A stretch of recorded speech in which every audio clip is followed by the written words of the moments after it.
On était au règne des ténèbres. Alors on était dans Ésaïe 8, verset 20 jusqu'au verset 22. On peut nous lire un peu cela. Ésaïe chapitre 8, verset 20. À la loi et au témoignage, si l'on ne parle pas ainsi, il n'y aura point d'aurore pour le peuple. Il sera errant dans le pays, accablé et affamé, et quand il aura faim plutôt, il s'irritera, maudira son roi et son Dieu, et tournera les yeux en haut. Puis il regardera vers la terre, et voici, il n'y aura que détresse, obscurité et de sombres angoisses. Il sera repoussé dans d'épaisses ténèbres. Nous étions en train de parler de la période du règne des ténèbres. On a pris ce texte pour épingler un concept qui nous donne l'ouverture pour que, quoique nous vivons pendant une période où les ténèbres règnent, mais qu'est-ce qu'il faut pour que l'aurore de Dieu soit dans notre vie?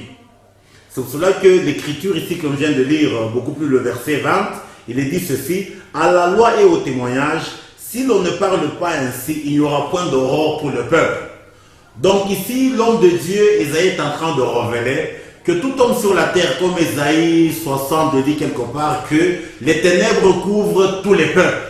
Les ténèbres couvrent toutes les nations. Maintenant, le peuple de Dieu, quoique les ténèbres les couvrent, eux, ils doivent voir l'aurore du Seigneur.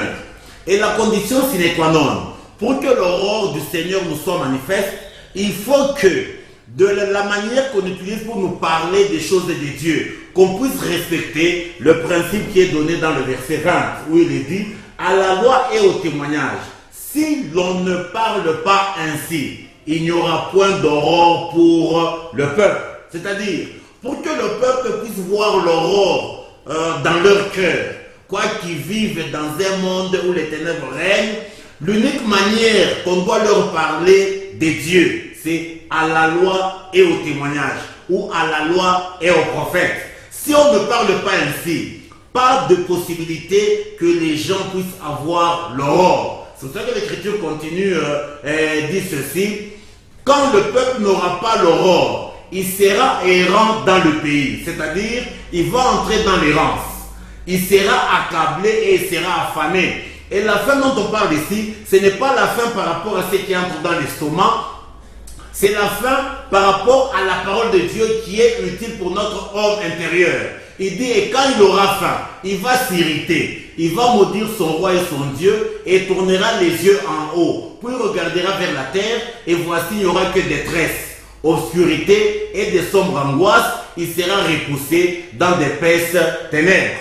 Je suis pas sûr que ça comprend un peu là-bas. Maintenant, la grande préoccupation qu'on doit savoir, qu'est-ce que c'est que cette manière de parler de Dieu au peuple, à la loi et au témoignage?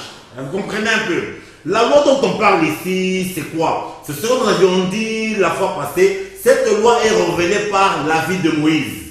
Moïse, sa vie, toute sa vie n'a été que le renoncement. C'est-à-dire, le plus grand élément qui doit être dans tout discours concernant la spiritualité selon Dieu, c'est le renoncement. Ce renoncement est typifié par Moïse. Même le Seigneur Jésus, toute sa vie n'était que le renoncement. Et c'est ce qu'on appelle donc la loi ici dont on est en train de parler. C'est ce qu'on a vu dans le psaume 19. Je crois le verset 8. On peut lire psaume 19, le verset 8. Psaume 19. Psaume 19. Le verset 8. Psaume 19, verset 8. Ou allez 7. Ah oui. La loi de l'Éternel est parfaite. Elle restaure l'âme. Le témoignage de l'Éternel est véritable. Il rend sage l'ignorant. Nous voyons ici qu'il y a deux concepts trop importants, à savoir la loi de l'Éternel qui est parfaite. Quel est son rôle? Son rôle est de restaurer l'âme. Et le témoignage de l'Éternel est véritable. Quel est son rôle? C'est donner la sagesse à l'ignorant. Vous comprenez un peu?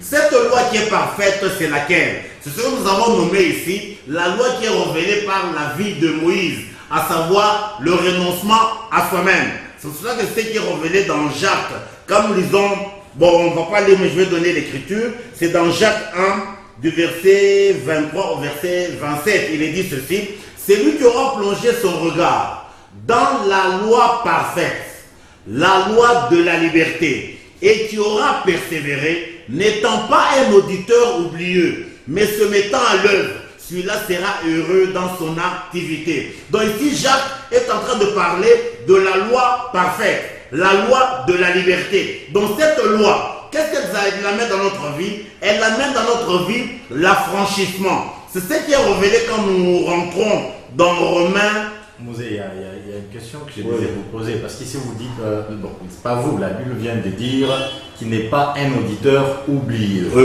L'oubli là dont on est en train de parler, c'est quel genre d'oubli? Vous écoutez la parole de Dieu, mais vous ne la mettez pas en pratique. Vous êtes un auditeur oublieux. Ce n'est pas le cerveau. Non, c'est-à-dire, la parole de Dieu qu'elle nous est donnée, c'est une sémence. Il faut que quelqu'un entre dans notre cœur, qu'elle puisse germer et produire du fruit digne de la sémence. Mais si elle ne produit pas, vous êtes un auditeur oublieux. Parce qu'il y a nos auditeurs, peut-être, ou pour eux, auditeurs, ou plutôt un auditeur oublieux, eux ils peuvent penser que non, l'oubli dont on est en train de parler, c'est peut-être dans le sens de ne pas maîtriser sa parole. Non, ça n'a rien à voir avec le cerveau. Ça a à voir avec la mise en pratique de la parole. En d'autres termes, l'obéissance à la parole de Dieu. Quand la parole de Dieu nous est donnée, ce n'est pas pour que nous puissions l'enfermer dans les armoires dans nos maisons. Dans le cerveau. C'est pour que nous puissions obéir à la parole. C'est-à-dire, si on n'obéit pas, on est un auditeur oublieux. Merci. Pour cela, on peut lire Romains 8, 2, pour voir un peu quelle est cette loi parfaite. Romains chapitre 8, verset 2. Romains chapitre 8, le deuxième verset. Oui. En effet, la loi de l'esprit de vie en Jésus-Christ m'a affranchi de la loi du péché et de la mort. Donc la loi parfaite dont on est en train de parler, c'est la loi de l'esprit de vie en Jésus. Quelle est cette loi? La loi du renoncement. C'est cette loi qui nous affranchit de la loi du péché et de la mort. C'est-à-dire quoi? Nous renonçons à notre chair et à notre sang. C'est notre chair qui est attachée à la mort. Si nous fouillons notre chair, automatiquement, on est à l'abri de la loi du péché et de la loi de la mort. Vous comprenez un peu? Donc c'est cette loi, la loi de l'esprit de vie en Jésus, qu'on appelle la loi parfaite, c'est-à-dire la vie du renoncement. Cela est encore révélé dans Romains 3, verset 27. Nous lisons Romains chapitre 3, le 27e verset. Où donc est le sujet de se glorifier? Il est exclu. Par quelle loi? Par la loi des œuvres? Non, mais par la loi de la foi. C'est-à-dire, ici, on épingle encore les deux concepts. La loi des œuvres, c'est-à-dire la justification entre guillemets qui s'obtient par les œuvres qui est une impossibilité, à l'opposé de la justification par la foi. C'est-à-dire la loi parfaite, c'est la loi de la foi. C'est-à-dire la foi dans la personne du Seigneur. Vous comprenez un peu? Donc, comme Esaïe l'a dit, à la loi et au témoignage. C'est-à-dire, dans tout discours qu'on doit donner concernant la parole de Dieu, il faut qu'il y ait le concept de la loi. Ce concept de la loi parfaite, c'est quoi? C'est la loi du renoncement. C'est ce que Christ a dit. Si quelqu'un veut venir vers moi, s'il ne renonce pas à lui-même, il ne peut pas être mon disciple. Vous comprenez un peu? C'est-à-dire, la loi parfaite, c'est la loi du renoncement. C'est ce qu'on appelle en d'autres termes l'intelligence selon Dieu. C'est-à-dire la séparation d'avec le mal qui est au-dedans de nous. Le mal, c'est notre chair et notre sang. En d'autres termes, nos pensées et nos sentiments. L'autre concept, c'est le témoignage, ou en d'autres termes, ce qu'on appelle la prophétie. Parce que dans d'autres versions, il est dit à la loi et au témoignage. Dans d'autres, c'est à la loi et au prophète. Le témoignage dont on parle là, c'est quoi? C'est lui qui a reçu la parole de Dieu. Sa vie doit témoigner Dieu autour de son entourage. C'est ce qu'on appelle votre comportement de tous les jours. Vos attitudes de tous les jours, il faut qu'il y ait la sagesse de Dieu. Je ne sais pas si on se comprend ça dire, c'est lui qui a le Seigneur au-dedans de lui, il doit témoigner du Seigneur. Comme Acte 1:8 le dit, vous recevrez une puissance, le Saint-Esprit survenant sur vous, vous serez mes témoins à Jérusalem, en Samarie, en Judée, jusqu'aux extrémités de la terre. C'est-à-dire, c'est lui qui a la nature de Dieu au-dedans de lui. l'extérieur, l'entourage qu'il aperçoit, il doit voir le Seigneur à travers sa vie. C'est-à-dire, c'est ce qu'on appelle en d'autres termes la sagesse, c'est-à-dire la maturité. Votre conduite révèle ce que le Seigneur est dans votre vie. C'est-à-dire, donc, et ces deux éléments, c'est ce qui révèlent en d'autres termes la croix de Christ, le renoncement et la fertilité, en d'autres termes, le bois de Judas et le bois d'Éphraïm. Le renoncement et la fertilité. C'est-à-dire, tout discours selon Dieu doit renfermer ce concept. C'est ce que Paul dit, je ne veux pas savoir au milieu de vous autre chose si ce n'est Christ et Christ crucifié. Hein, je ne sais pas si on se comprend un peu là. Faisons marche arrière, un peu sur la loi. Au verset 28 de Romains chapitre 3. Car nous pensons que l'homme est justifié par la foi sans les œuvres de la loi. Les œuvres de la loi ici, c'est quoi? C'est-à-dire quoi? Comment est-ce qu'on appelle ça? Les œuvres de la loi, c'est-à-dire, si nous disons que nous allons gagner le ciel par nos propres efforts. C'est ça les œuvres de la loi. Les œuvres de la loi. Le ciel, nous le gagnons par la grâce du Seigneur. C'est le Seigneur qui est descendu pour nous prendre. Ce n'est pas nous qui allons monter par nos propres moyens au ciel. J'espère que vous comprenez un peu le concept, c'est-à-dire quelqu'un qui se dit, parce que je n'injurie pas les gens, je ne fais pas ça, je ne fais pas ça, je vais hériter le ciel. Non, les œuvres sont les conséquences du salut. C'est-à-dire, celui qui a la foi doit produire les œuvres. C'est-à-dire, les œuvres sont les conséquences du salut, mais les œuvres ne sont pas les moyens du salut. Donc ce qu'on appelle œuvre de la loi, c'est quand on prend les œuvres comme moyen du salut. Nous sommes sauvés par la grâce, par le moyen de la foi. Cela ne vient pas de nous, ce n'est pas par nos œuvres, afin que personne ne puisse se glorifier. Si je comprends bien, c'est là on parle des œuvres de la loi, c'est quand quelqu'un se comporte comme par exemple une ONG. Oui, quelqu'un se dit, j'ai fait ça, j'ai distribué mes biens, alors je vais aller au ciel. Non, on ne va pas au ciel par le bien qu'on a fait. On va au ciel en passant par l'œuvre du Seigneur. C'est le Seigneur qui est l'échelle pour nous amener au ciel. Vous comprenez un peu? Mais c'est lui qui a rencontré le Seigneur, il doit produire les œuvres dignes du Seigneur.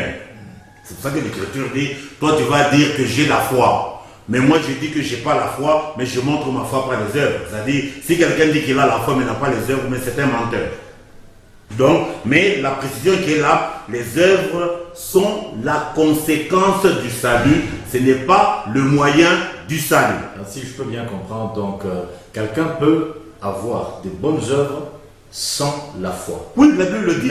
Mais celui qui a la foi doit nécessairement produire des bonnes œuvres. Oui, dans ce que vous dites là, il y a l'Écriture qui le dit très bien. Il y a des gens en son temps, ils auront l'apparence de la piété, mais reniant ce qui en fait la force. Par exemple, ce qui fait la force de la piété, c'est le Seigneur. Oui. Ce n'est pas nos œuvres. Mais les gens disent non, nous faisons les œuvres, mais le Seigneur le foutons dehors, mais nous allons gagner le ciel par les œuvres. À l'exemple des pharisiens qui observaient la oui. Comme la Bible le dit très bien, nous sommes sauvés par la grâce, par le moyen de la foi. Ce n'est pas par nos œuvres, afin que personne ne puisse se glorifier. Mais une foi sans les œuvres, c'est une foi qui est morte. Hein, je crois que c'est un peu clair là-dessus. Nous étions en train de dire que Dieu, il a donné une période au règne des ténèbres. On peut lire Ésaïe 23, 15 à 18. Nous lisons Ésaïe 23, 15 à 18. 15 à 18. Oui. En ce temps-là, Tyr tombera dans l'oubli 70 ans. C'est que dure la vie d'un roi. Au bout de 70 ans, il en sera de Tyr comme de la prostituée dont parle la chanson. Prends la harpe, parcours la ville, prostituée qu'on oublie. Joue bien, répète tes chants pour qu'on se souvienne de toi. Au bout de 70 ans, l'Éternel visitera Tyr et elle retournera à son salaire impur. Elle se prostituera à tous les royaumes de la terre sur la face du monde. Mais plutôt son gain et son salaire impur seront consacrés à l'Éternel. Ils ne seront ni entassés ni conservés, car son gain fournira pour ceux qui habitent devant l'Éternel une nourriture abondante et des vêtements magnifiques. Le texte que nous venons de lire, c'est un texte un peu complexe. On parle d'un certain Tyr qui va tomber dans l'oubli pendant 70 ans. Et les 70 ans dont la Bible parle, c'est ce que dure la vie d'un roi. Dans la vie d'Israël, à date, selon la pensée des dieux, il y a eu seulement 2 rois, à savoir David et Salomon. Et quand nous regardons très bien les Écritures, il n'y a que David et Salomon, chacun, ils ont vécu sur la terre 70 ans. Le Tyr dont la Bible parle ici, c'est une expression qui révèle le prince de ce monde, à savoir le diable. Quand nous allons dans Ésaïe 28, 11 à 19, on peut lire et puis on va rentrer au texte. Ézéchiel 28, 11 à 19. Ézéchiel 28, 11 à 19. 11 à 19. La Bible dit ceci. La parole de l'Éternel me fut adressée en ces mots. Fils de l'homme, prononce une complainte sur le roi de Tyr. Tu lui diras, ainsi parle le Seigneur l'Éternel. Tu mettais le sceau à la perfection, tu étais plein de sagesse, parfait en beauté. Tu étais en Éden, le jardin de Dieu. Tu étais couvert de toute espèce de pierres précieuses, de sardoine, de topaz, de diamants, de chrysolite, d'onyx, de jaspe, de saphir, d'escarboucle, d'émeraude et d'or. Tes tambourins et tes flûtes étaient à ton service, préparés pour le jour où tu fus créé. Tu étais un chérubin protecteur, aux ailes déployées. Je t'avais placé et tu étais sur la sainte montagne de Dieu. Tu marchais au milieu des pierres étincelantes. Tu as été intègre dans tes voies depuis le jour où tu fus créé jusqu'à celui où l'iniquité a été trouvée chez toi. 16. Par la grandeur de ton commerce, tu as été rempli de violence et tu as péché. Je te précipite de la montagne de Dieu et je te fais disparaître, chérubin protecteur, du milieu des pierres étincelantes. Ton cœur s'est élevé à cause de ta beauté, tu as corrompu ta sagesse par ton éclat. Je te jette par terre, je te livre en spectacle au roi.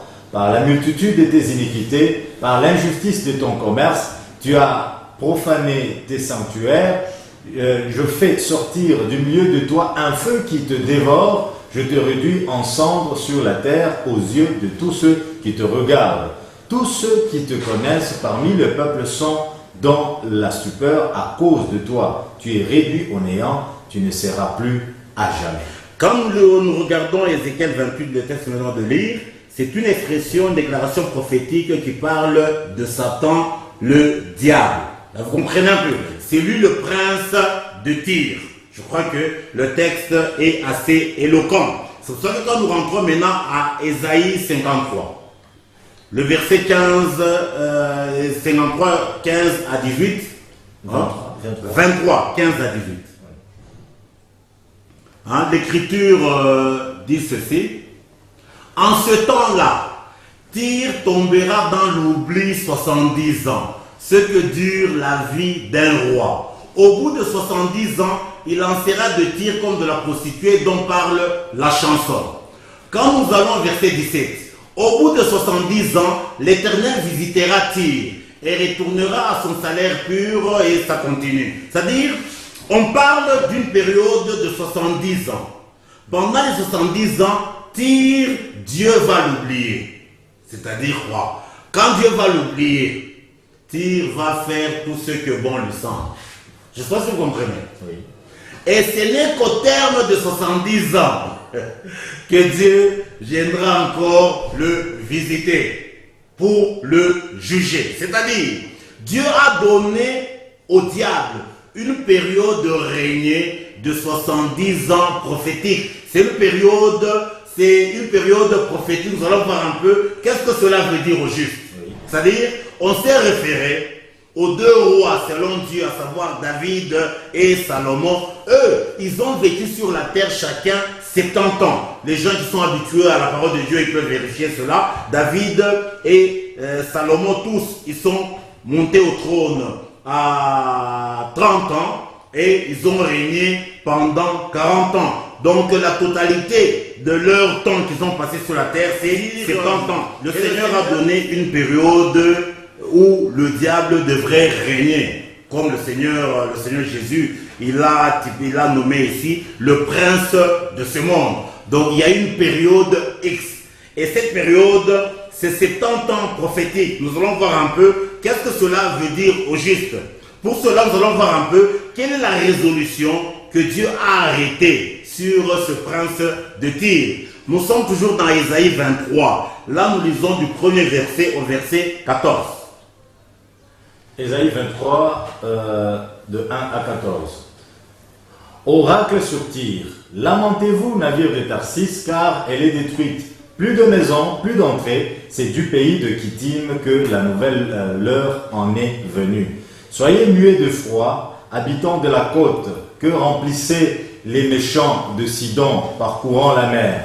À travers les vastes eaux, le blé du Nil, la moisson du fleuve, était pour elle un revenu, elle était le marché des nations. Sois confuse, Sidon, car ainsi parle la mer, la forteresse de la mer. Je n'ai point eu de douleur, je n'ai point enfanté, je n'ai point nourri de jeunes gens, ni élevé de jeunes filles. Quand les Égyptiens sauront la nouvelle, ils trembleront en apprenant la chute de Tyr. Verset 6. Passez à Tarsis, lamentez-vous, habitants de la côte. Est-ce là votre ville joyeuse? Elle avait une origine antique et ses pieds la mènent séjourner au loin. Qui a pris cette résolution contre Tyr? La dispensatrice des couronnes, elle dont les marchands étaient les princes, dont les commerçants étaient les plus riches de la terre. Je vais vous arrêter là-bas. Ici, on révèle que c'est Tyr qui est la dispensatrice des couronnes. Qui est Tyr ici? C'est l'image du diable. Oui. Et la Bible dit ceci, elle dont les marchands étaient des princes. C'est-à-dire, il n'y a que ceux qui marchandent avec le prince de ce monde qui sont des princes, dont les commerçants étaient les plus riches de la terre. Vous comprenez un peu? C'est-à-dire, pendant cette période de règne des ténèbres, il n'y a que ceux qui marchandent avec le diable, qui sont dans la gloire. Vous comprenez un peu? Continuez à partir du verset 9. C'est l'Éternel désormais qui a pris cette résolution pour blesser l'orgueil de tous ceux qui brillent, pour humilier tous les grands de la terre. Ici, nous voyons ici, l'Écriture dit, le prince de Tyr qui régnait. Mais l'Éternel a pris une résolution. Pour faire quoi? Pour blesser l'orgueil de tous ceux qui brillent, pour humilier tous les grands de la terre. Je vais continuer jusqu'à 14. Parcours librement ton pays, pareil au Nil, fille de Tarsis, plus de jours. L'Éternel a étendu sa main sur la mer, il a fait trembler les royaumes, il a ordonné la destruction des forteresses de Canaan. Il a dit, tu ne te livreras plus à la joie, vierge déshonorée, fille de Sidon. Lève-toi, passe au pays des Kittim, même là, il n'y aura pas de repos pour toi. Vois les Chaldéens, qui n'étaient pas un peuple, ces habitants du désert pour qui l'Assyrien a fondé un pays. Ils élèvent des tours, ils renversent les palais des Tyr, ils les mettent en ruine. Lamentez-vous, navire de Tarsis, car votre forteresse est détruite. C'est un peu remonter un peu plus haut, là où on parle que Tyr avait pour forteresse la mer. Attendez, il y a un endroit, je crois... Sois confus, Sidon 4, car ainsi parle la mer, la forteresse de la mer. Donc ici, nous avions dit ceci. La mer dont on parle ici, c'est l'image de la mort. C'est-à-dire quoi? La forteresse de la mort, c'est le diable. Vous comprenez un peu? C'est-à-dire, il faut que les gens arrivent un peu à comprendre ce concept. C'est-à-dire, Dieu a déjà pris une résolution. C'est-à-dire, il y a un temps qu'il a laissé au diable et le diable ne peut jamais dépasser ce temps. Je crois que à la maison, les gens peuvent lire encore dans Ézéchiel 26, à partir du verset 2, même Ézéchiel 27, Ézéchiel 28, on parle, il y a toujours des prophéties sur le prince de Tyr. Vous comprenez un peu? C'est-à-dire, il y a une période de 70 ans. Nous allons voir un peu que révèlent un peu les 70 ans. Avant de rentrer au sens là de la période que le Seigneur a fixée, nous allons nous poser une question. Quelle est la question qu'on va se poser? Pourquoi Dieu a décidé qu'il y ait l'asservissement d'Israël en Égypte? Je crois qu'on en parle souvent dans les églises. Les enfants d'Israël, d'ailleurs, il n'existait pas encore. Abraham était encore seul. C'est Dieu qui lui a dit, ta postérité ira en servitude dans un pays étranger. Et à la 4e génération, quand le péché du peuple qui est ici va atteindre son comble, sa postérité viendra les chasser. C'est Dieu qui a pris comme résolution à ce que la postérité d'Abraham aille en Égypte en asservissement. On doit se poser un peu la question, pourquoi Dieu a pris cette résolution? Je crois que c'est une question fondamentale. Pourquoi Dieu a décidé que les enfants d'Israël soient esclaves en Égypte? Nous disons ceci. L'asservissement des enfants d'Israël en Égypte, c'est un message prophétique qui révèle quoi? L'asservissement de tous les peuples de la terre dans le monde où nous nous trouvons. Vous allez voir, quand vous regardez les généalogies, les gens qui sont un peu, qui font des études profondes un peu sur la parole de Dieu, vous allez vous rendre compte que c'est la 6e génération depuis Abraham qui a été la première à naître en Égypte. Et le chiffre 6 revêt le chiffre d'homme, qui veut dire quoi? Tout homme est du chiffre 6, tout homme il naît au monde, il est en Égypte, où il est asservi et il n'a pas la capacité de s'en extirper par ses propres moyens. Je ne sais pas si vous comprenez. Donc, c'est la raison pour laquelle Dieu a amené Israël en Égypte, c'est pour révéler l'asservissement de tout homme dans le monde où nous nous trouvons, à savoir l'asservissement au péché. Et donc, par ses propres moyens, il ne peut pas s'extirper de cette prison. Donc, c'est un langage prophétique. Et quand nous regardons les enfants d'Israël qui sont descendus en Égypte, c'est-à-dire la famille de Jacob, plus qui c'est Joseph qui était déjà en Égypte, et plus ses 2 enfants, toute cette famille était composée de 70 personnes. Je sais pas si on se comprend. C'est-à-dire, les gens peuvent lire dans Genèse, on peut lire. Genèse 46. Genèse 46. Genèse 46. Le verset 8. 8. On monte un peu, oui. Voici les noms des fils d'Israël qui vinrent en Égypte. Jacob et ses fils, premier-né de Jacob. Vous sautez, vous allez 26 à 27. 26 à 27. Oui. Et les personnes qui vinrent avec Jacob en Égypte et qui étaient issues de lui étaient un nombre de 70 en tout plutôt, sans compter les femmes, les fils de Jacob. Lisez ce verset. Et Joseph avait 2 fils qui lui étaient nés en Égypte. Le total des personnes de la famille de Jacob qui vinrent en Égypte était 70. Donc le nombre total de la famille de Jacob qui s'est retrouvée en Égypte, c'est le nombre de 70. Vous comprenez un peu? C'est eux qui sont descendus en Égypte. C'est pour cela que, comme nous l'avons dit... le verset 26, quand on dit sans compter les femmes des fils de Jacob, est-ce que vous ne voyez pas que le chiffre 70 n'est pas correct?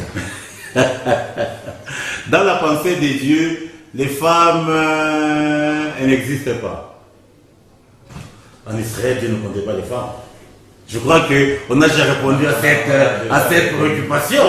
Mon problème, ce n'est pas au niveau des femmes qui ne sont pas comptées, mais mon problème, c'est au niveau du chiffre. Oui, ça dit, sans compter, dans la pensée des dieux, il n'y a que les hommes adultes qui existent. Pas les femmes, pas les enfants. Même quand Jésus devrait passer à la multiplication des pains, on n'a pas compté. Les femmes, c'est ça la loi en Israël. Vous savez, souvent nous entrons dans les choses de Dieu en abandonnant la loi d'Israël, mais nous prenons la loi de chez nous. Vous savez, c'est ça le grand problème. Donc le nombre selon la pensée de Dieu. ils étaient à 70. C'est clair, c'est clair. Le verset 27. Même quand vous regardez Jacob lui-même, il avait combien d'enfants? Jacob, il en avait combien? Non, je vous pose la question.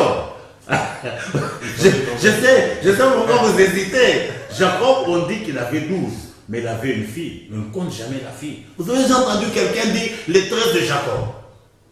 Non, les 12. Jacob, d'abord, juste chez Rachel, Jacob en avait 14. Non, Jacob, tous les enfants, oui. c'est 12. Non, Jacob, c'est 12 enfants. Vous êtes sûr? Oui. On va vérifier. Oui, Jacob, 12 enfants. Je crois que le premier c'est Ruben, le deuxième c'est Siméon, oui. Le troisième c'est Lévi, le quatrième c'est Judas, le cinquième c'est Dan, le sixième c'est Nephtali, le septième c'est Gad, le huitième Aser, le neuvième Issachar, le 10e Zaboulon, le 11e Joseph et le 12e Benjamin. Bon, lisons un peu Genèse chapitre 46, le verset 22. Oui. Écoutez un peu ce que ça dit. Oui. Genèse 46, verset 22. Oui. Ce sont là les fils de Rachel qui naquirent à Jacob. Oui. En tout 14. C'est-à-dire, quand vous regardez le texte là-bas, oui. On ne compte pas, ici on ne parle pas des, comment je peux dire, c'est-à-dire on parle de tous ceux qui sont nés de Rachel quand ils sont descendus en Égypte, c'est-à-dire parmi les 70. Du côté de Rachel, ils étaient 14. Du côté de Léa, il y avait un nombre plus grand. Ce n'est pas que Léa a enfanté 14 personnes, c'est-à-dire on prend les enfants de Rachel et les enfants de leurs enfants, ainsi de suite. C'est ça qui fait 14. C'est ça le texte là-bas. Leurs enfants. Oui, c'est-à-dire oui. Parmi les 70 qui se sont retrouvés en Égypte, de Rachel, il y en a eu 14. Quand vous regardez, vous allez voir de Léa, il y a eu un nombre plus grand, ainsi de suite. C'est de ça que le texte parle. Si apparemment, c'est à moins que vous puissiez... Non, je vous le dis, c'est comme ça, c'est comme ça. Ce sont là les fils de Rachel. Oui, c'est-à-dire... qui naquirent à Jacob en tout 14. Vous allez voir, lisez le verset... Attendez, ce n'est pas... Si vous allez toujours dans Genèse 46, oui. Les autres versets 22 au 23, oui. On va aller dans Genèse 46, même à partir du verset 20, Genèse pour confirmer ce que nous sommes en train de dire. Verset 20. Hein? Oui. Fils de Rachel, femme de Jacob, oui. Joseph et Benjamin. Oui. Il naquit à Joseph au pays d'Égypte, Manassé et Ephraïm, que lui enfanta Asnath, fille de Potiphéra, prêtre d'On. Fils de Benjamin, Béla, Beker, Ashbel, Gera, Naaman, Ei, Roche, Mupim, Upim et Ad. 22, c'est ça la conclusion. Ce sont là les fils de Rachel. Oui, c'est-à-dire, c'est tout le monde, fils et petit-fils. Mais de Rachel, il y a eu seulement Joseph et Benjamin. Vous savez, la parole de Dieu, c'est c'est bien. Vous comprenez un peu, oui. Donc la parole de Dieu sont des mathématiques exactes. Nous disons que le nombre des enfants de Jacob, ils se sont retrouvés à 70 ans. En comptant même Jacob lui-même. 70 personnes. Oui. 70 personnes. C'est-à-dire, c'est aussi un message spirituel. Oui. C'est-à-dire, ils se sont retrouvés à 70 dans un pays étranger. Vous comprenez un peu. La deuxième question, d'abord, ici nous avions dit, et c'est la 6e génération, à savoir les Amram, qui sont nés en Égypte. Eux qui ont commencé leur existence en Égypte. Et le chiffre 6 révèle le chiffre d'homme. Maintenant, la deuxième préoccupation, le pourquoi de la déportation à Babylone.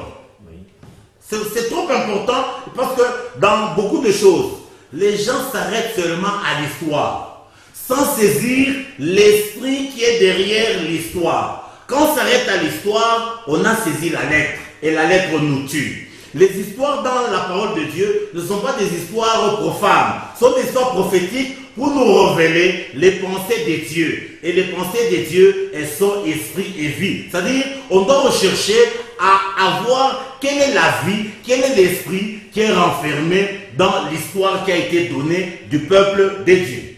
Je pense que c'est compris un peu jusque-là. C'est pour cela que nous allons maintenant à la déportation à Babylone.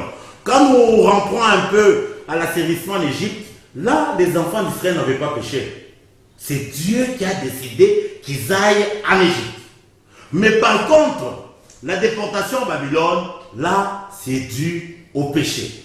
Donc Abraham n'avait rien fait pour Rien. que Dieu puisse lui dire que voilà, ta postérité va la Égypte. Rien, ça a été un dessein que Dieu a arrêté pour révéler un message particulier. C'est là où il y a beaucoup de problèmes un peu dans la vie de certaines personnes.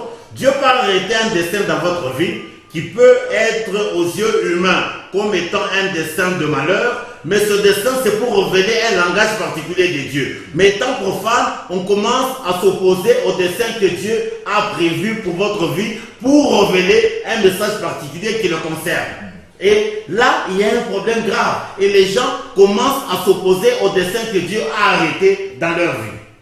Nous disons ceci. La déportation en Babylone, là, c'est dû au péché. On peut lire 2 Chroniques 35 et 2 Chroniques 36, 17 à 21. 2 Chroniques 36, 17 à 21. Oui. Alors l'Éternel fit monter contre eux le roi des Chaldéens et tua par l'épée leurs jeunes gens dans la maison de leur sanctuaire. Il n'épargna ni le jeune homme, ni la jeune fille, ni le vieillard, ni l'homme aux cheveux blancs. Il livra tout entre ses mains. Nebuchadnezzar emporta à Babylone tous les ustensiles de la maison de Dieu, grands et petits, les trésors de la maison de l'Éternel et les trésors du roi et de ses chefs. Ils brûlèrent la maison de Dieu, ils démolirent les murailles de Jérusalem, ils livrèrent au feu tous ses palais et détruisirent tous les objets précieux. Nebuchadnezzar amena captifs à Babylone ceux qui échappèrent à l'épée et ils lui furent assujettis, à lui et à ses fils, jusqu'à la domination du royaume de Perse, afin que s'accomplît la parole de l'Éternel prononcée par la bouche de Jérémie, jusqu'à ce que le pays eût joui de ses sabbats. Il se reposa tout le temps qu'il fut dévasté, jusqu'à l'accomplissement de 70 ans. La première année de Cyrus, roi de Perse... Donc on peut s'arrêter là-bas. C'est-à-dire... il dit, afin que s'accomplisse la parole de l'Éternel prononcée par la bouche de Jérémie, jusqu'à ce que le pays eût joui de ses sabbats, il se reposa tout le temps qui fut dévasté, jusqu'à l'accomplissement de 70 ans. C'est-à-dire, c'est Jérémie qui avait prophétisé. Et pour confirmer ce que nous étions en train de dire, on peut aller dans Néhémie 13. Néhémie 13. Néhémie 13, oui. 15 à 18. 15 à 18.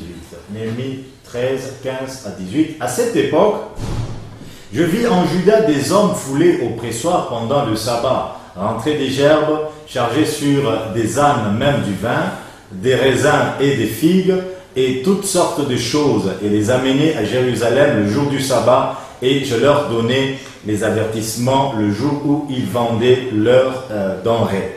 Il y avait aussi des Tyriens établis à Jérusalem qui apportaient du poisson et toutes sortes de marchandises et qui les vendaient aux fils de Juda le jour du sabbat et dans Jérusalem. Je fis des réprimandes aux grands de Juda et je leur dis: que signifie cette mauvaise action que vous faites en profanant le jour du sabbat? N'est-ce pas ainsi qu'on agit, vos pères? Et n'est-ce pas à cause de cela que notre Dieu a fait venir tous ces malheurs sur nous et sur cette ville? Et vous, vous attirez de nouveau sa colère contre Israël en profanant le sabbat. Non, jusqu'à 21. Jusqu'à 21, 19. Puis j'ordonnai qu'on fermât les portes de Jérusalem avant le sabbat, dès qu'elles seraient dans l'ombre, et qu'on ne les ouvrit qu'après le sabbat. Et je plaçai quelques-uns de mes serviteurs aux portes pour empêcher l'entrée des fardeaux le jour du sabbat. Non, je crois que c'était jusqu'à 18 ans. Je crois que là, l'Écriture confirme que c'est à cause du péché qu'ils sont partis en déportation. On peut lire maintenant la prophétie de Jérémie, Jérémie 25, 11 à 12. Jérémie 25, 11 à 12. Tout ce pays deviendra une ruine, un désert, et ces nations seront asservies au roi de Babylone pendant 70 ans. Mais lorsque ces 70 ans seront accomplis, je châtierai le roi de Babylone et cette nation, dit l'Éternel, à cause de leur iniquité. Je punirai le pays de Chaldéens et j'en ferai des ruines éternelles. Donc ici nous voyons que La période qui a été arrêtée, c'est 70 ans. Donc nous disons ceci. La déportation d'Israël à Babylone, c'est une image prophétique de la déportation de toute la création dans la vanité. Hein, vous comprenez un peu? Pour cela, on peut lire Romains 8, verset 20. Romains, chapitre 8, verset 20. Le 20e verset. Il est dit ceci: car la création a été soumise à la vanité, non de son gré, mais à cause de celui qui y est soumise, avec l'espérance qu'elle aussi sera affranchie de la servitude de la corruption pour avoir part à la liberté de la gloire des enfants de Dieu. Donc nous disons que la déportation d'Israël à Babylone, c'est une image prophétique de la déportation de toute la création et les hommes et tous les objets dans la vanité. Et la vanité, c'est ça le règne des ténèbres. C'est vrai que vous allez voir quand on a lu la déclaration de Jérémie. Il dit, au bout de 70 ans, je vais visiter Babylone et il y aura des destructions éternelles. Vous comprenez? C'est une expression spirituelle. Maintenant, nous allons voir un peu les 70 ans là, ou bien les 70 ans, ça veut dire quoi d'une manière concrète? Pour cela, nous allons aller dans le livre de Daniel. Daniel 9. Daniel 9. Nous lisons le verset 2 et puis par après nous allons lire le verset 15. Daniel 9, son deuxième verset. La première année de son règne, moi, Daniel, je vis par les livres qui devaient s'écouler 70 ans pour les ruines de Jérusalem, d'après le nombre des années dont l'Éternel avait parlé à Jérémie, le prophète. Allez au verset 15. Verset 15. Et maintenant, Seigneur, notre Dieu, toi qui as fait sortir ton peuple du pays d'Égypte par ta main puissante et qui t'es fait un nom comme il est aujourd'hui, nous avons péché, nous avons commis l'iniquité. Donc ici nous voyons, Daniel, il a commencé à faire des études profondes. Comme il est dit, il a regardé par les livres que 70 ans devraient s'écouler. Mais aujourd'hui, d'une manière générale, les gens ne consultent plus le livre de Dieu. Vous comprenez un peu? Ils sont préoccupés beaucoup plus par autre chose. Je vais donner un peu le verset parce que là... Et quand vous parlez du livre de Dieu qu'on doit consulter plutôt, c'est lequel? Non, la parole de Dieu. Par exemple, pour Daniel, là, il consultait les prophéties de Jérémie. Oui. Or, ici, nous avons plus que la prophétie de Jérémie. Hein? Vous comprenez un peu? Mais malgré cela, nous, on ne s'en préoccupe pas. Je disais ceci, lisez un peu à partir du verset 23, toujours dans 9. Toujours dans 9. À partir... Le verset 23 et le verset 24. Lorsque tu as commencé à prier, la parole est sortie et je viens pour te l'annoncer, car tu es un bien-aimé. Sois attentif à la parole et comprends la vision. 70 semaines ont été fixées sur ton peuple et sur ta vie sainte, pour faire cesser les transgressions et mettre fin au péché, pour expier l'iniquité et amener la justice éternelle, pour sceller la vision et le prophète, et pour oindre le saint des saints. Nous voyons ici l'ange qui est venu parler à Daniel. Il lui a dit ceci: 70 semaines ont été fixées sur ton peuple et sur ta ville, pour faire cesser les transgressions et mettre fin au péché. Quand est-ce que les péchés ont commencé? C'est une question. C'est depuis le jardin d'Éden. C'est depuis le jardin d'Éden. Il dit, il y a 70 semaines qui ont été fixées. Quand les 70 semaines vont être accomplies, Dieu va mettre fin au péché. Il va amener l'expiation de l'iniquité et amener la justice éternelle. Il va sceller la vision. La vision, c'est quoi? La vision, c'est la manière de voir des choses de Dieu. Et la manière de voir les choses de Dieu, c'est la personne de Christ. Il va sceller et la vision et le prophète. Même le prophète ici, c'est toujours la personne de Christ. Même le saint des saints, c'est toujours la personne de Christ. Maintenant, quand nous rentrons un peu dans les Écritures, nous allons nous rendre compte que depuis le Seigneur Jésus, C'est pour ça qu'on lisait un texte, on en parlera, qu'on parlera un peu du concept, un peu des 70 semaines de Daniel en profondeur. La Bible dit ceci, après les 62 semaines, il y aura un oint qui sera retranché. Et le oint n'aura pas de successeur. Maintenant, quand nous rentrons dans les Écritures, on se rend compte que depuis que le péché a existé sur la terre, jusqu'à Jésus, il y a 62 périodes. Quelles sont les périodes qu'il y a là-bas? De Adam jusqu'à Noé, il y a 10 générations. De Sem jusqu'à Abraham, il y a 10 générations. Ça fait 20. De Abraham jusqu'à David, il y a 14. De David jusqu'à la déportation, il y a 14. De la déportation jusqu'à Christ, il y a 14. Ça fait 3 fois 14, ça fait 42. Plus 2 fois 10, ça fait 20. Ça fait 62. C'est-à-dire, c'est Christ qui est venu à la 62e semaine et qui devrait être retranché. Et quand il devrait retrancher, la Bible dit, quand il sera retranché, il n'aura pas de successeur. Maintenant, il reste une période depuis Christ jusqu'à la fin des 70. J'espère si on se comprend un peu jusque-là. Quand nous voyons la vie du Seigneur Jésus, la vie du Seigneur Jésus, elle est vraiment mystérieuse. Hein? Je crois que, comme tout le monde le sait, le Seigneur Jésus, quand il est né, il y a une écriture, souvent, on ne fait pas attention. Le Seigneur Jésus, quand il est né, avant qu'il ne naisse, le prophète avait déjà prophétisé sur le nom que le Seigneur devrait porter. Mais quoi que le prophète avait déjà prophétisé, quand le Seigneur est né, le nom ne lui a pas été donné le jour où il est né. Je crois que ça, vous le savez. Mais on peut quand même se poser la question. Pourquoi on ne lui a pas donné le nom le jour où il est né? Pour les autres juifs, pourquoi on ne leur donnait pas le nom le jour qu'il naissait? C'est parce que c'est lui qui naissait du sein de sa mère. Il était chair, il était charnel, il était païen. C'est le 8e jour de la circoncision. On lui donnait le nom, le jour de la circoncision. Maintenant, sur la personne de Christ, pourquoi cela? Je crois que c'est une question. Oui, une raison, pour paraphraser encore, pour renforcer le clou, si on peut parler comme ça. Pourquoi Christ, on devrait le circoncire?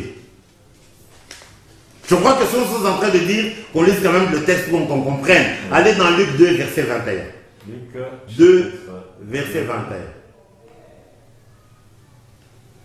Luc 2, 21. Ouais. Le 8e jour auquel l'enfant devait être circoncis, étant arrivé, on lui donna le nom de Jésus, nom qu'avait indiqué l'ange avant qu'il fût conçu dans le sein de sa mère.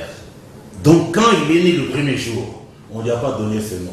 Le deuxième jour, on ne lui a pas donné. On l'appelait comment? Chez les juifs, ils appelaient comment? Bébé, c'est tout? Non, ça je ne sais pas. Nous nous arrêtons, c'est ce que la Bible déclare, là où la Bible le dit rien au Saint-Ciel. Oui. Ici, c'était pour confirmer que le nom, quoique l'ange avait déjà déterminé le nom, mais ce nom ne lui a été donné que le 8e jour, le jour de la circoncision. Ici, on peut quand même se poser la question. Pourquoi Jésus devrait être circoncis? Ou avant de se poser cette question, les autres juifs, pourquoi ils passaient par la circoncision? Quel était l'objet de la circoncision? C'était un signe d'alliance avec Dieu. Et Jésus, lui, le premier jour, n'était pas en alliance avec Dieu. Vous comprenez un peu? Quand vous lisez dans Genèse 17, 9 à 14, où Dieu a donné le signe de l'alliance entre Moïse et Dieu, c'était la circoncision. Mais Jésus, lui, il est né alliance de Dieu. Pourquoi la circoncision?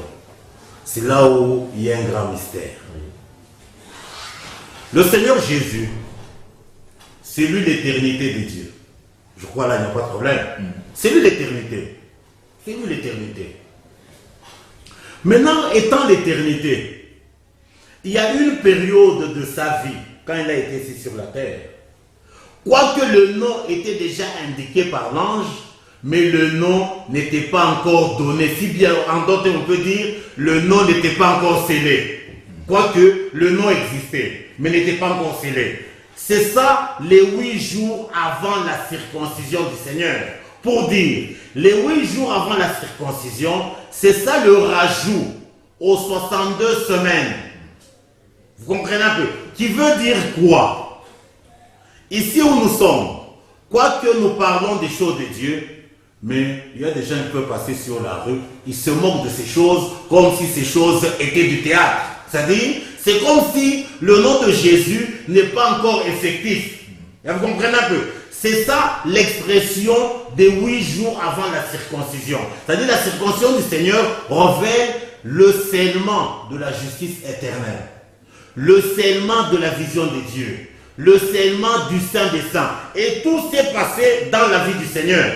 Vous comprenez un peu? C'est-à-dire, les 8 jours avant la circoncision, où le nom était déjà indiqué, mais le nom ne lui était pas encore donné.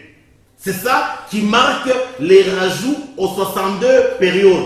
C'est-à-dire quoi? Donc, depuis que le Seigneur est venu, jusqu'à l'achèvement des choses du système ici des ténèbres, il y a 8 périodes. Maintenant, dans les 8 périodes, il y a 7 périodes, et le terme de cette période, là, ça sera le millénium. C'est là où il est dit, il y aura 7 semaines jusqu'à loin, c'est-à-dire quand le Seigneur viendra. C'est-à-dire, mais le diable, il va être détruit complètement. C'est au terme de 70 semaines ou au terme de 70 ans dont Esaïe a parlé. C'est-à-dire, et où il a dit, Tyr va tomber dans l'oubli pendant 70 ans. Au terme de 70 ans, Dieu viendra visiter Tyr. Et ça sera sa fin. C'est-à-dire, la période du péché est révélée par la période de la déportation d'Israël à Babylone. C'est-à-dire, tous étant ici sur la terre, nous sommes en déportation dans la vanité. La vanité de quoi? La vanité est de la création et de notre chair. La volonté de Dieu étant en déportation dans cet état des choses, nous devons avoir nos regards tournés vers Jérusalem, comme le cas des enfants d'Israël. Quoi qu'ils étaient à Babylone, la priorité de priorité dans leur vie, c'était de se souvenir de Jérusalem. Et nous, notre Jérusalem, c'est le ciel. Vous comprenez un peu? C'est-à-dire, toute la création, c'est-à-dire qui existe, la création présente, elle est soumise à la vanité. Mais le peuple de Dieu doit tout faire pour que le regard soit tourné vers ce qui est vrai. Donc c'est ça que nous disons que c'est ça la période que, comment je peux dire, le règne des ténèbres qui a été, la période qui a été déterminée par Dieu, et après les 70 semaines, la situation va être restaurée. Je ne sais pas si il y a des préoccupations. Vous avez 10 ans, et plutôt 70 semaines, ou encore... 70 ans. Non, oui, je peux... 70 ans ou 70 semaines. Oui, oui. En semaine. Oui, oui. Ça veut dire la même chose, t'en as dit? Oui, c'est-à-dire c'est un langage spirituel. Un langage spirituel. Oui, oui. C'est ça que vous allez voir. Daniel a parlé dans l'expression spirituelle de 70 semaines. Oui. Mais par contre, Jérémie a prophétisé sur les 70 ans. Oui. Et effectivement, quand ils ont été à Babylone, ils ont fait 70 ans. Même les 70 ans, là, ce n'était qu'une prophétie concernant toute l'humanité. Et la période que nous sommes en train de traverser.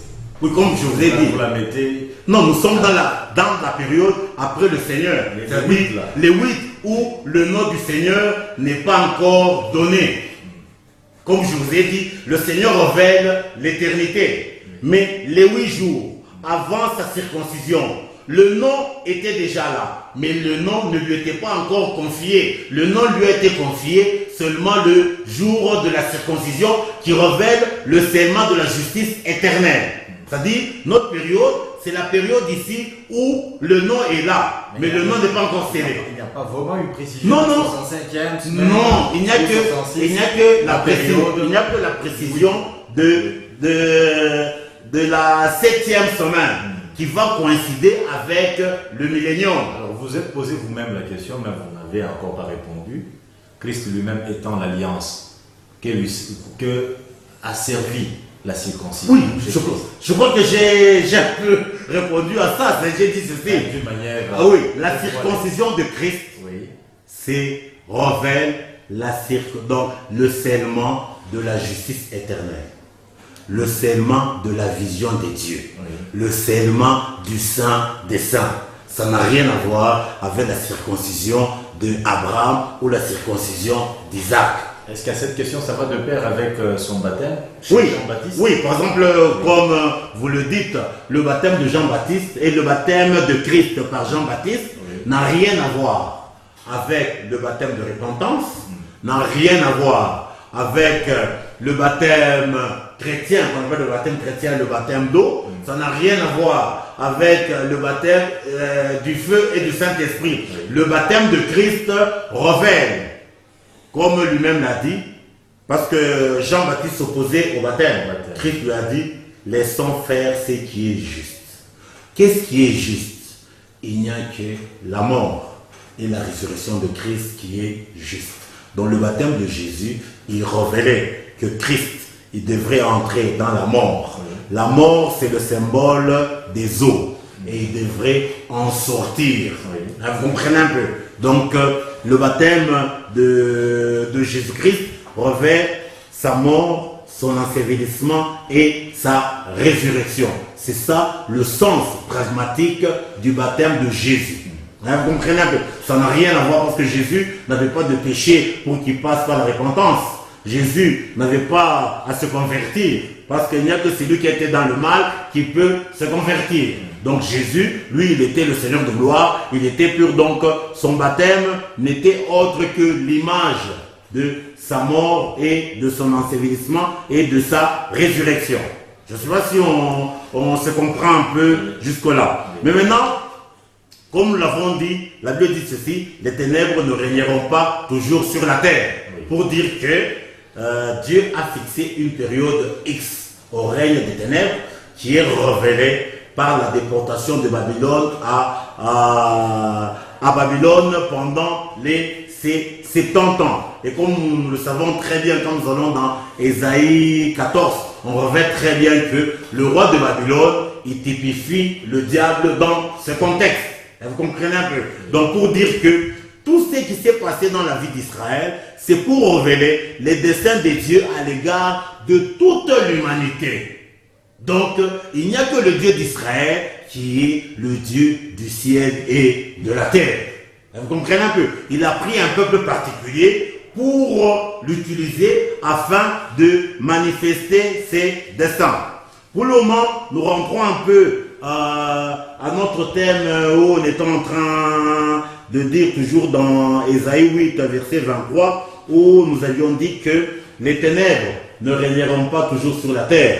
Si les temps passés ont couvert d'opprobre le pays de Zabulon et le pays de Nephtali, mais les temps à venir couvriront de gloire la contrée voisine de la mer au-delà du Jourdain. Nous avions dit, si les temps passés ont couvert d'opprobre, pour dire que les temps passés, ce sont les temps que nous sommes en train de vivre ici, qu'on appelle en d'autres termes le siècle présent. C'est-à-dire, le pays de Zabulon, le pays de Nephtali est dans l'opprobre.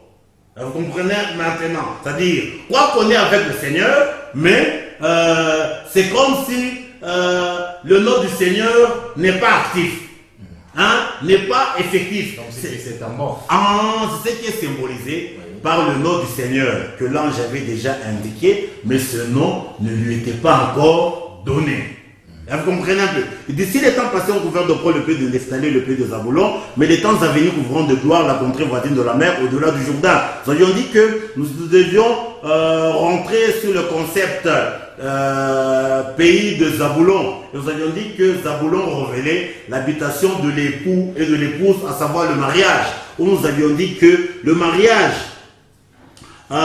est un acte exclusivement spirituel pour révéler le grand mariage, à savoir Christ et l'Église. Donc le mariage n'a rien à voir avec le civil, n'a rien à voir avec ce qu'il y a de coutumier. Vous comprenez un peu? Maintenant, nous allons rentrer un peu au concept du chiffre qui est révélé par Zabulon, à savoir le chiffre 10, où nous avions dit que le chiffre 10 révélait 1, révélait l'époux, et 0 révélait l'épouse. Nous allons voir un peu à travers les Écritures, différents éléments dans les Écritures qui révèlent vraiment ce concept. Nous commençons par le cas du roi Assyrus avec Vati. Je crois qu'on ne va pas lire parce qu'on va donner beaucoup de signes. Je crois que les gens savent très bien que le roi Cyrus avait organisé une fête. Et la reine Vasti aussi avait organisé une fête. À un certain moment, le roi Cyrus avait besoin de montrer la beauté de sa femme. Et on est parti appeler Vasti. Qu'est-ce que Vasti avait dit?